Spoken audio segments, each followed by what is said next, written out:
Boa noite, meu nome é Raíssa, eu sou aluna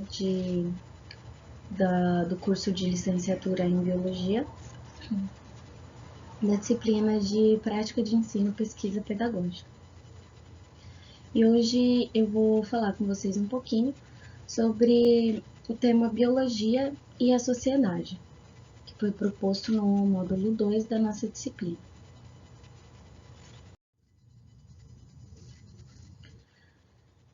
Aqui para começar, eu trouxe o conceito de biodiversidade, que foi definida pela Convenção da Diversidade Biológica, né, que foi assinada aqui no Brasil durante a Rio 92.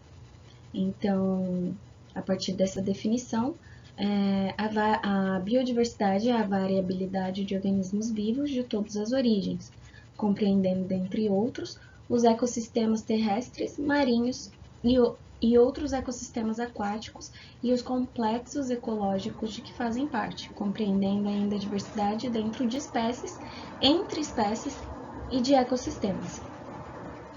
O que a gente entende disso?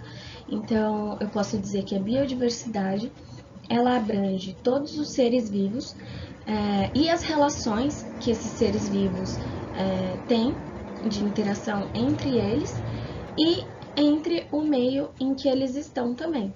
E também a relação de um meio com o outro meio.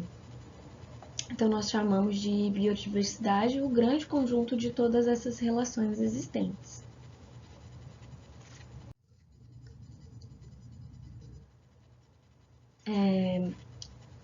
Aqui, hoje em dia, eu trouxe aqui que a biodiversidade ela é separada em três nichos principais, né?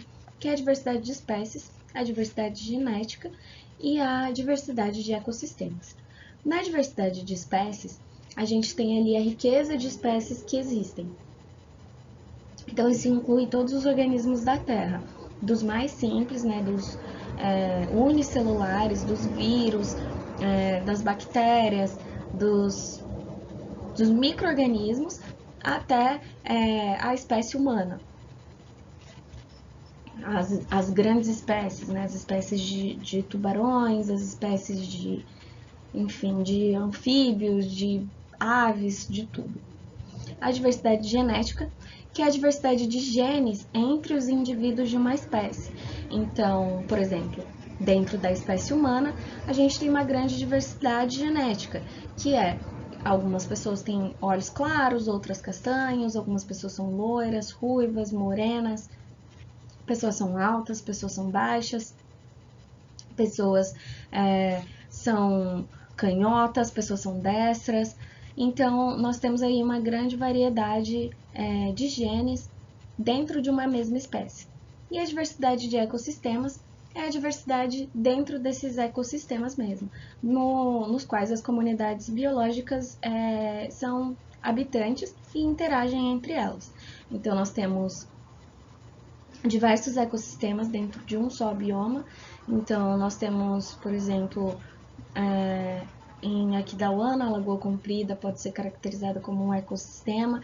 Dentro delas, nós temos inúmeras espécies que vivem ali e interagem entre elas, espécies da fauna, espécies da flora. Então, dentro de um ecossistema, nós temos diversas espécies, diversos nichos ali atrelados a ele, e o conjunto de ecossistemas é o que a gente chama de bioma. Eu trouxe essa definição de biodiversidade para a gente falar um pouquinho sobre o meio ambiente. Né? O conceito de meio ambiente ele oscila entre dois polos, que é o que eu trouxe aqui. Então, que é o polo fornecedor de recursos e o polo meio de vida. E aí eu coloquei aqui dizendo que são duas faces de uma mesma moeda. Por que eu coloquei essa definição? Hoje em dia a gente consegue enxergar o meio ambiente como um fornecedor de recursos, mas também a gente consegue enxergar o meio ambiente como realmente um meio de vida. Né? Antigamente a gente tinha um conceito muito engessado de meio ambiente que fazia a gente acreditar nele só como um fornecedor de recursos. Então, um rio está ali, ele está ali para me suprir água, ele tá ali para me dar peixe, ele tá ali para servir de via de locomoção. Um animal tá ali, ele serve para alimento, ele serve para carregar peso, ele serve para guardar aqui o meu território, né, a minha propriedade. Enfim, a gente via muito o ambiente, os outros animais presentes nesse meio ambiente, como algo a fornecer recursos para a gente. E o meio ambiente não deixa de ser isso também, porque ele é um meio que produz recursos e que fornece recursos, não só para a espécie humana, né, mas para diversas outras espécies, até vegetais também, né, que a gente tem ali os meios de comunicação entre as espécies, né, de troca mesmo entre as espécies, de mutualismo, enfim. Mas para a espécie humana, o meio ambiente é um grande fornecedor de recursos, né? Energia, água, comida, o plantio, né, que a gente faz ali no solo. Todos os nossos recursos, eles são provenientes do meio. E o outro polo é o meio de vida mesmo, que é onde a gente passa a entender e enxergar o meio ambiente não só como um fornecedor de recursos, mas como algo que a gente precisa devolver esses recursos também. Então, é um meio de vida. Por exemplo, até o começo do século XIX, né, antes da Revolução Industrial, nós tínhamos pouquíssimas cidades arborizadas, porque a gente tinha ali um polo entre cidade e campo. Depois da Revolução Industrial, quando as cidades começaram a ficar mais cheias de pessoas e abrangerem um maior espaço territorial mesmo, as pessoas, né, as cidades em si, começaram a ver a necessidade da arborização dentro das cidades também. Até então, a cidade e o campo eram vistos como opostos, né? O conceito de cidade era o objetivo, né, do conceito de cidade se distanciar de tudo aquilo que remetia ao campo. Então, tudo aquilo que era muito ligado à natureza era de fato ligado ao campo, e o conceito de cidade estava longe disso. Cidade, a gente pensava em carros, em prédios, em pistas, em asfalto, enfim. E aí, com a propensão, a propulsão, né, que a Revolução Industrial causou, a humanidade ele passa a entender a necessidade de conviver com esses elementos naturais também na cidade. Então a gente começa a ter cidades um pouco mais arborizadas, a gente começa a ter parques, a gente começa a ter praças, enfim. Mas não que isso seja suficiente para a demanda que a gente tem hoje em dia, né? Como um dos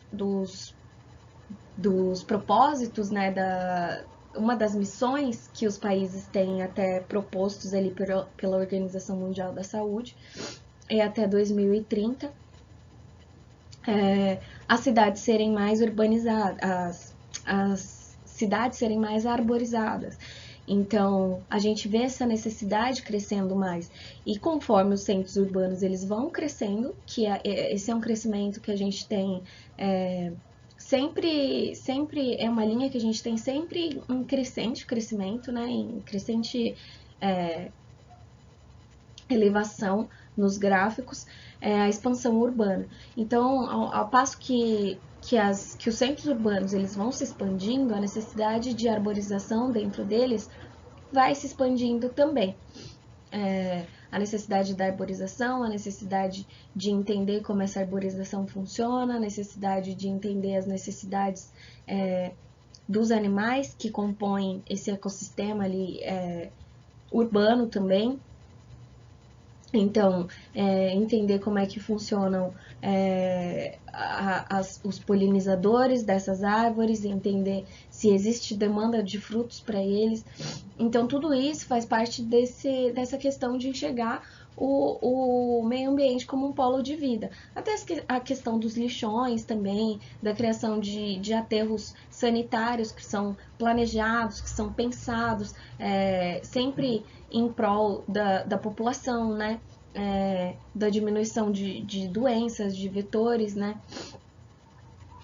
Do distanciamento desses aterros das sociedades, das comunidades locais, para que haja menos impacto no odor, na proliferação do chorume também.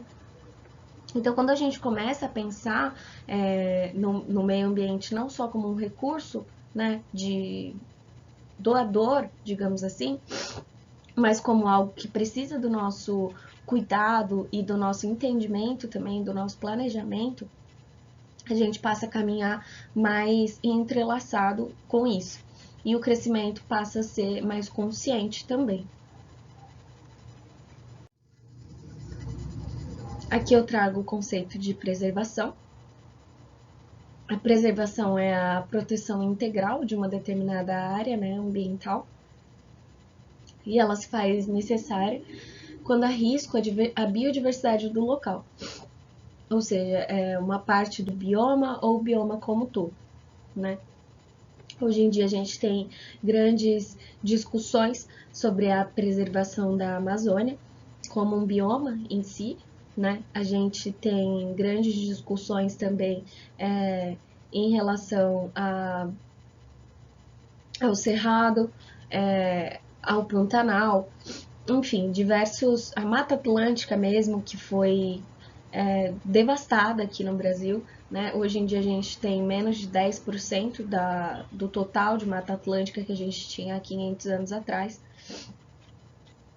Então, assim, todos os biomas, eles vêm sofrendo alterações ao longo de todos esses anos e ao longo dessa expansão industrial e urbanizada que a sociedade vem vivendo também. E a gente precisa sempre levar isso em consideração para entender de fato quais são os nossos deveres sociais em relação ao meio ambiente também. Então, áreas de preservação ambiental, elas são necessárias sempre que um ecossistema, um bioma, um espaço, né, de vegetação nativa ou de espécies de fauna nativa, ou que nem seja nativa, mas de espécies ali que estão sofrendo com essa intervenção. Por exemplo, também a Lagoa Comprida, né, ela é um espaço que se tornou um parque, né, estadual. Então, ela é um espaço de preservação, né, hoje, das espécies que vivem lá. É um espaço de preservação das espécies de fauna e de flora. É um espaço de preservação também do ambiente aquático, né, que nós temos naquele lugar. E também no âmbito social, a gente tem uma interação desse meio com a sociedade, né? O Parque da Lagoa Comprida, ele não é só um parque que preserva espécies nativas ali, mas ele é um parque de conexão mesmo com a sociedade local, né? A maioria das pessoas em Aquidauana ou na região, elas têm alguma ligação para ser contada sobre a Lagoa Comprida e sobre as espécies que existem ali. Aqui nesse slide eu trouxe algumas dicas de como a gente pode começar a preservar, né? Mesmo aos poucos no nosso dia a dia, na nossa casa, no nosso bairro, nas nossas comunidades, né? Aqui eu trouxe a teoria dos 5 R's nessa imagem, né? Que é basicamente reciclar, separação de lixo, reutilizar, eu entrei em outro R, mas o reciclar é é separação de lixo, é separar o material para reciclagem, é separar aquilo que é reciclável do que não é, ou reutilizar. É onde a gente pega peças de vidro, de plástico, ou enfim, de outras coisas e reutiliza isso de alguma forma, né? Ou a gente leva para pessoas que poderiam reutilizar isso de alguma forma. Então, tem muitas pessoas que fazem artesanato, tem pessoas que constroem até casas, né, com garrafa PET, que a gente vê por aí. Tem gente que faz arte com latinha de lacre de latinha, com latinha mesmo de refrigerante, de suco, enfim. O recusar, que ele vem depois desse outro R, né, que tá aqui do outro lado, que é o repensar, que a gente pode sempre repensar nas compras que a gente faz, se realmente a gente precisa disso, se realmente é uma necessidade, porque pensando na produção de lixo, né, que cada um de nós, seres humanos, faz no planeta, é uma produção exacerbada de lixo, e esse lixo todo não tem muito para onde ir, por mais que ele tenha uma destinação correta, ele vá para um aterro sanitário, ele vai gerar danos, né, para aquele pedaço de terra ali, para aquele pedaço de solo, e muitas das vezes ele não vai para essa destinação correta. Então a gente precisa pensar, repensar, né, nas nossas compras. E o recusar, ele parte daí também. Então é o recusar o canudinho que te oferecem num restaurante, é o recusar o uso de talher descartável, é o recusar o uso de embalagens plásticas demais, o recusar, ele caminha junto com o repensar, né? Quando você começa a repensar todos os seus hábitos, né, de produção de lixo, você começa a recusar também algumas coisas que você sabe que são prejudiciais e que vão ali degradar mais do que ajudar de fato no seu dia a dia. E o outro R é o reduzir mesmo, que entra também nessa questão da redução de compras, na redução de lixo, na redução de pegadas de carbono, né? Tem inúmeras empresas hoje em dia que trabalham com redução de pegada de carbono, até nos sites que a gente usa, empresas que são grandes, né, no mercado, estão se adaptando a esse trabalho realmente em torno do meio ambiente.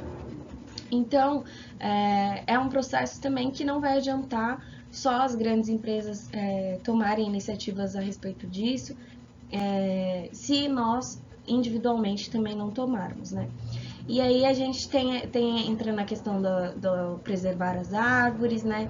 De não pichar, não degradar as rochas por onde a gente vai. É comum, né, a gente fazer alguma trilha ou alguma viagem e encontrar sempre vestígios, assinaturas, enfim, N coisas, até com tintas, né, que podem prejudicar ali a vida dessa árvore ou dessa rocha, né, a vida dos animais que habitam ali, dependendo do material tóxico.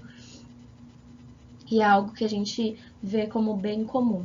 Então, são coisas que a gente pode começar a fazer individualmente, que vão ter um ganho muito significativo daqui a alguns anos, né? É cuidar bem dos cursos de água, é não jogar o lixo no chão, não jogar o lixo nas ruas, não jogar o lixo nos rios mesmo, né? Antes era bem comum também sempre ver em rios, cachoeiras, as pessoas levando cerveja, levando coolers com alimentos, com bebidas, fazendo churrasco até, e deixando todo esse lixo ali naquele local. E isso tem um peso muito grande ambiental, né? Não pescar em épocas de reprodução. Hoje a pesca no Brasil ela é legalizada em diversos lugares, né? Só em áreas de conservação ambiental que ela não é legalizada. E mesmo assim as pessoas insistem às vezes em pescar em épocas de reprodução. Em época de reprodução é proibida a pesca, obviamente por conta da reprodução desses peixes, para que essas espécies não se percam ali e não morram. Nunca comprar também animais silvestres sem registros, né? Então, lobo, cobra, raposa, arara, enfim, N espécies que são vendidas como exuberantes, né? Como exóticas, que são animais silvestres, são vendidas assim a preços extraordinários também, porque são ilegais. Então, não fazer parte desse desserviço, né? Porque as pessoas que caçam e que promovem essa venda desses animais, com certeza elas não estão fazendo algo bom e algo positivo para o meio ambiente, e quem compra está patrocinando esse tipo de coisa.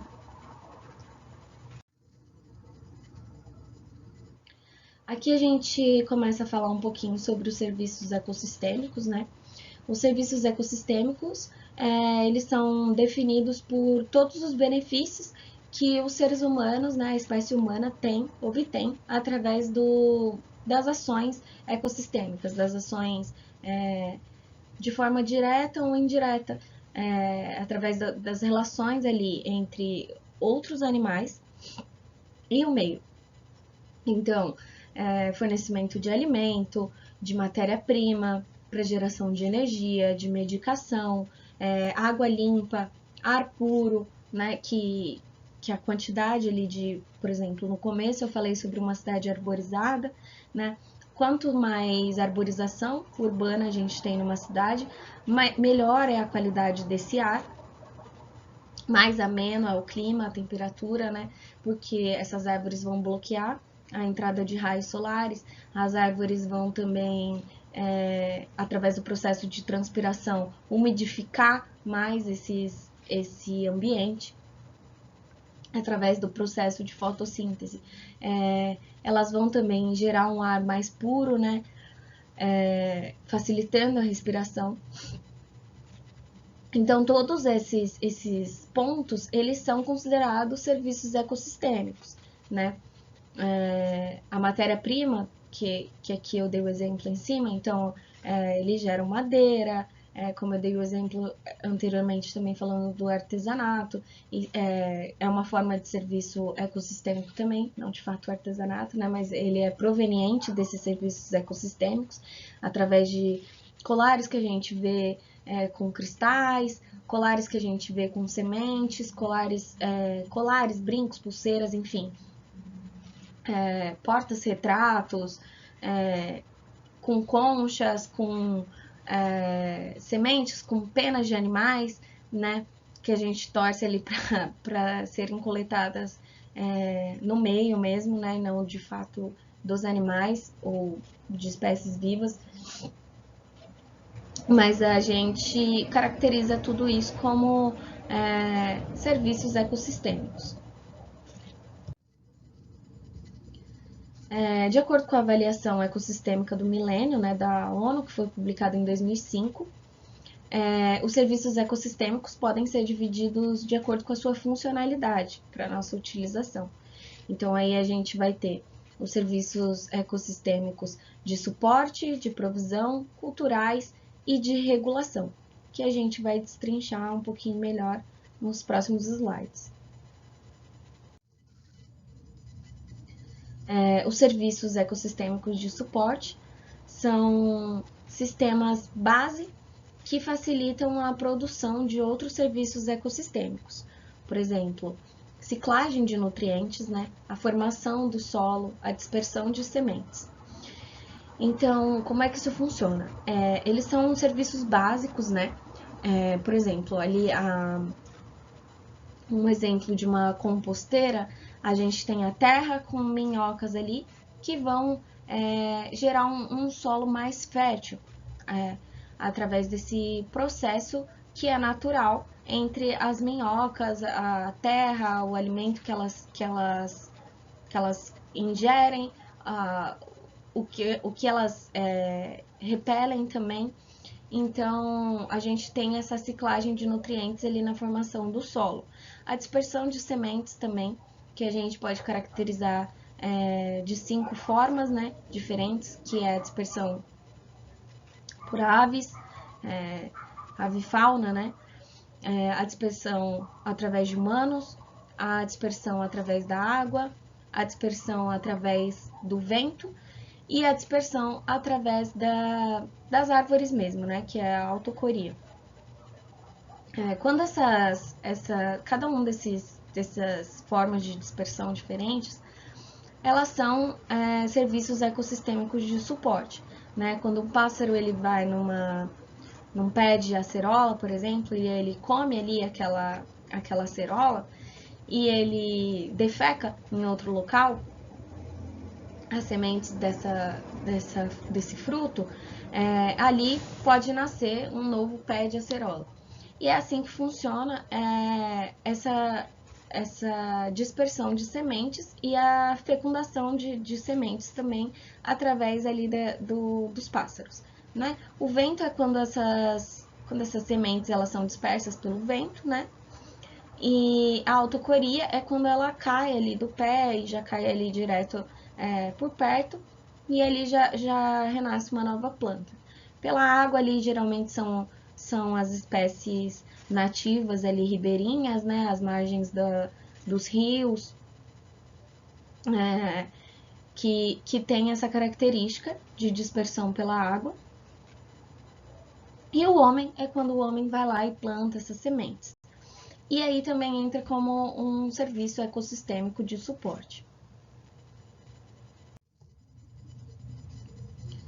Os serviços ecossistêmicos de provisão são reconhecidos mais facilmente por nós, né, no dia a dia, que são os produtos dos ecossistemas que são obtidos por nós. Então, a gente tem os alimentos, a água, as fibras, os produtos químicos e os remédios, né? Os alimentos, obviamente, através do plantio e da colheita, né? A água, que enfim, até a nossa energia, né? Através da água também, através das bacias hidrelétricas que a gente tem. As fibras, através de galhos de árvores, através de outras plantas. Produtos químicos, que são feitos através de bactérias, que são feitos através de animais até, né, de resíduos de árvores. Tem até elementos também como eu dei o exemplo aqui anteriormente dos colares, de pulseiras, que são feitos através de resina de algumas árvores, do artesanato, né? Remédios que a gente tem, por exemplo, a penicilina, né? Que é um dos primeiros antibióticos aí, se não o primeiro a ser criado, através de uma bactéria. Então, temos antibióticos também através de fungos. Então, a nossa rede de serviços ecossistêmicos ela é muito ampla nesse quesito, né, de produtos diretos que são obtidos através desses ecossistemas. Serviços ecossistêmicos culturais também são responsáveis pelos benefícios não materiais, né, que são usados para o turismo, para o lazer, religião ou cultura, né? A gente tem bastante centros de algumas religiões que são em ambientes de conservação, de conservação não, de preservação ambiental, né? A gente tem o ecoturismo, bastante numa escala bem grande ultimamente aqui no Brasil. É uma economia, é uma parte da economia que tem avançado bastante, né? A gente tem também movimentos culturais que são em volta de conhecer lugares propícios a estar perto do meio ambiente, né? Como, por exemplo, no Mato Grosso do Sul, a gente tem algumas excursões que são com o intuito de conhecer algumas pinturas rupestres e pegadas de animais, enfim, que trazem aqui esse contato maior com os ecossistemas locais. A gente tem aqui os serviços ecossistêmicos de regulação, né, que são benéficos a partir de processos responsáveis por equilibrar as condições ambientais. Então, a gente tem aqui as florestas, né, os polinizadores de plantas, as vegetações, que são contribuintes para a manutenção de nascentes, né, favorecendo a abundância e a qualidade da água. Então, aqui a gente tem um exemplo de trilhas, né, até que são muito utilizadas pelo ecoturismo, como eu citei lá atrás. A gente tem até nessa questão também da arborização urbana, entra no quesito de saúde física e mental também, né? A caminhada no parque, o estar perto da natureza é comprovado cientificamente que traz benefícios à saúde mental também, além da física, né? Então, nós temos aqui esses serviços ecossistêmicos de regulação. Aqui nesse slide a gente fala um pouquinho sobre o que é a bioética. Eu falei bastante aqui nos slides anteriores de como o homem pode coletar benefícios, né, através dos ecossistemas, através das interações entre os animais, os vírus, as bactérias, enfim, e o meio. E a bioética traz pra gente um pouquinho dessa conscientização de até onde a ciência pode ir e de até onde não é legal a ciência continuar caminhando, né? Ou onde e que lugares precisam de um avanço, de um estudo e de uma reformulação. A bioética é um tema da filosofia, né, que trata questões relacionadas à ética mesmo da vida animal. Ela tem foco em discutir essas questões e tentar solucionar da melhor forma esses casos e dilemas que surgem com o avanço da biotecnologia, da genética e dos valores e dos direitos humanos, né? Então, coisas que hoje a gente considera absurda, anos atrás não eram considerados. Então, ao passo que a biotecnologia ela vai avançando, o esperado é que a nossa ética, a nossa moral caminhem juntamente com isso, né? E a gente consiga sempre atualizar isso para que não se perca nada. Alguns exemplos de casos que são tratados pela bioética são o transplante de órgãos, transplante de sangue até já foi bastante tratado pela bioética, em alguns casos ainda né? Em alguns casos em que a religião até barra o transplante, o recebimento de transplante de sangue, então entra um pouco no fator da bioética, de entender até onde esse limite pode chegar. Experimentos em humanos, em animais, né, a eutanásia e o suicídio assistido, produtos transgênicos e o uso de células-troncos.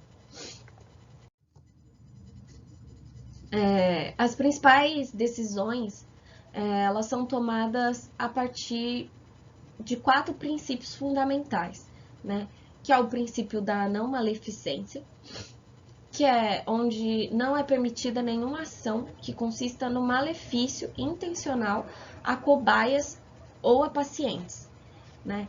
Então, no caso de vacinas, por exemplo, que a gente teve agora, né, depois da pandemia, depois do início da pandemia, a gente teve bastante essa questão em pauta, né? Tanto em revistas, quanto jornais, quanto estudos, quanto no boca a boca mesmo das pessoas, falando sobre essa questão da vacina. E aí entra bastante em todos esses princípios, né? Aqui, por exemplo, o princípio da beneficência, ele consiste na prática do bem em beneficiar o próximo. o princípio da autonomia consiste em dizer que todos, né, têm a capacidade e a liberdade de tomar suas próprias decisões.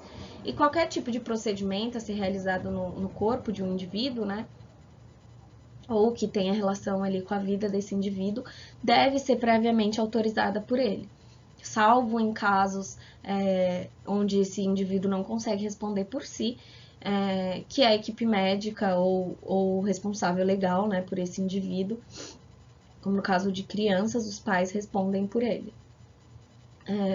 E o princípio da justiça, que consiste na ideia da distribuição desses serviços, desse serviço de saúde, seja realizado de forma justa e com igualdade no tratamento para todos os indivíduos, né? Onde isso o SUS representa muito bem aqui no Brasil, né? Onde todos os indivíduos eles têm a mesma oportunidade de ser tratado, né, por um serviço de saúde, sem que tenha restrição quanto à quantidade de dinheiro ou status, enfim, qualquer outra situação que possa separar os indivíduos sociais. Voltando na questão da vacina, né, ela entra bastante nessa questão da bioética, visto que, como a gente não tinha uma vacina, né, para o vírus do corona, né, que foi o Covid-19, está sendo ainda, na verdade, né, e antes da vacina, né, quando essa doença surgiu, nós não tínhamos a vacina, nós não tínhamos tratamento, nós não tínhamos conhecimento sobre o vírus, nós tínhamos muito pouco sobre isso e muitas pesquisas começaram a ser feitas. Vacinas foram desenvolvidas. Perdão. Vacinas foram desenvolvidas e as pessoas começaram a ser tratadas, né? Com algumas medicações, com algumas vitaminas, algumas medicações que não têm comprovação científica, começaram a ser muito indicadas também, inclusive por médicos, né? Medicamentos que inclusive foram comprovados cientificamente que não tinham não afetavam, né, o vírus ali, pelo contrário, iriam prejudicar o corpo do indivíduo que estava tomando essa medicação sem necessidade, e mesmo assim as pessoas continuaram tomando e isso tomou uma proporção muito grande. E muitas pessoas também se recusaram a tomar a vacina, né, quando ela saiu, por alegar que essas vacinas ainda estavam em período de teste, que estavam fazendo cobaias humanas, enfim. Mas um dos princípios da bioética é não permitir que essas situações aconteçam. Então, quando uma vacina ela é aprovada, um dos princípios base da bioética, que é o princípio da beneficência e o princípio da maleficência também, né, em conjunto aqui, em balança, eles atestam ali pra gente que essa vacina ela não seria legalizada se ela não tivesse uma beneficência e se ela não tivesse comprovada, né, essa beneficência, e se ela tivesse qualquer sombra de maleficência. Então, se ela causasse realmente risco de morte, se ela causasse riscos severos à vida, ela não teria sido autorizada pelos órgãos biológicos, né?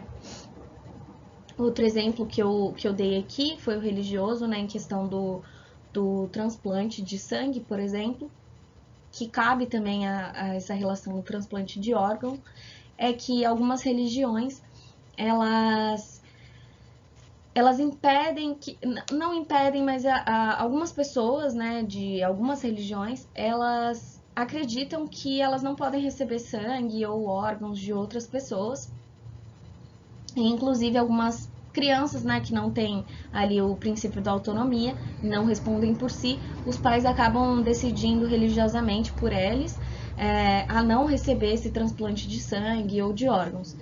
E aí, em questão de risco de vida, né, ali inerente ao paciente, o médico ele tem essa autonomia de poder decidir por ele, quando isso coloca ali a vida do paciente em risco.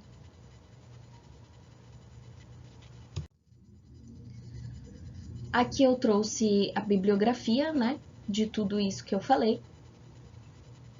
E para finalizar, né, aqui eu trouxe alguns conceitos básicos, né, da biologia, da ética, para demonstrar realmente que a biologia e a sociedade elas andam em conjuntos e elas em conjunto, né?